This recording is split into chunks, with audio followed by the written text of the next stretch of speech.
ఈ మధ్యన మళ్ళీ చంద్రబాబు నాయుడు గారి మాటలు వింటుంటే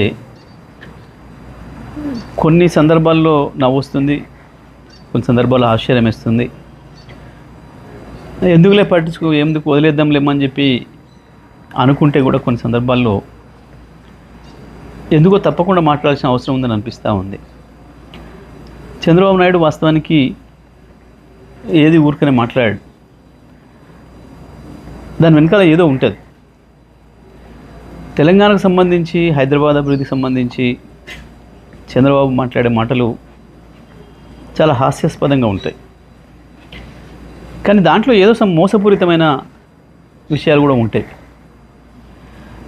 ఎందుకంటే ఆయన నిన్న మొన్న మాట్లాడింది, మహానాడులో మాట్లాడింది, అసలు అది తెలంగాణకి ఏమాత్రం సంబంధం లేని కార్యక్రమం అక్కడ. కానీ అక్కడ మళ్ళీ నిన్న మాట్లాడుతూ ఇవాళ భారతదేశంలో తెలంగాణ తలసరి ఆదాయం నెంబర్ 1 ఉంది, కానీ దానికి కారణం నేనే అని మాట్లాడడం, పదే పదే హైదరాబాదు నేనే అభివృద్ధి చేసిన. సరే, ఇవి చెత్త మాటలు లేని కొట్టేద్దామని అనిపిస్తుంది. కానీ ఒక అబద్ధాన్ని 100 సార్లు చెప్తే నిజమని నమ్ముతారు అని ఏదైతే మనం గోబెల్స్ సిద్ధాంతం గురించి వెళ్ళి మాట్లాడుకుంటున్నామో, గోబెల్స్ కూడా సిగ్గుపడే పద్ధతిలో ఉంటాయి చంద్రబాబు నాయుడు గారి పనులు, మాటలు. వాస్తవానికి చంద్రబాబు నాయుడు గారు సమైక్య ఆంధ్రప్రదేశ్లో పరిపాలన చేసిండ్రు. వారు మొత్తం కలిపి చేసింది 9 సంవత్సరాలు.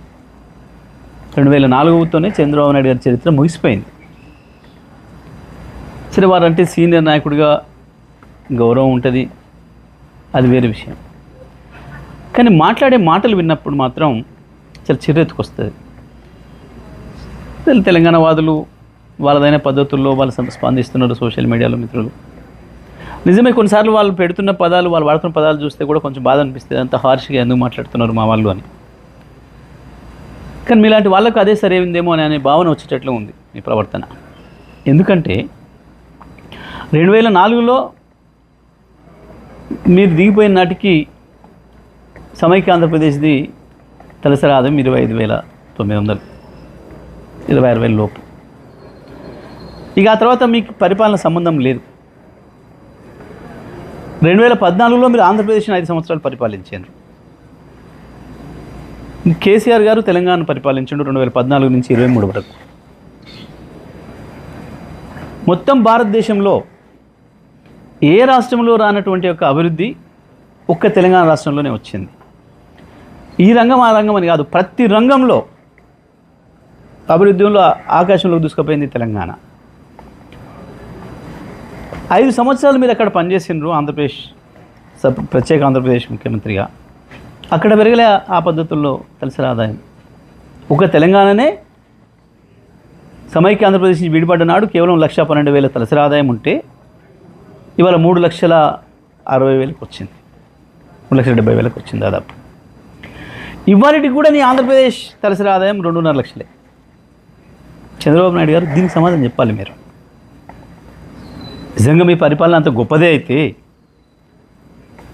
ఎందుకు మీరు ప్రత్యేకంగా పరిపాలించిన ఆంధ్రప్రదేశ్లో తలసరి ఆదాయాన్ని అభివృద్ధి చేయలేకపోయారు?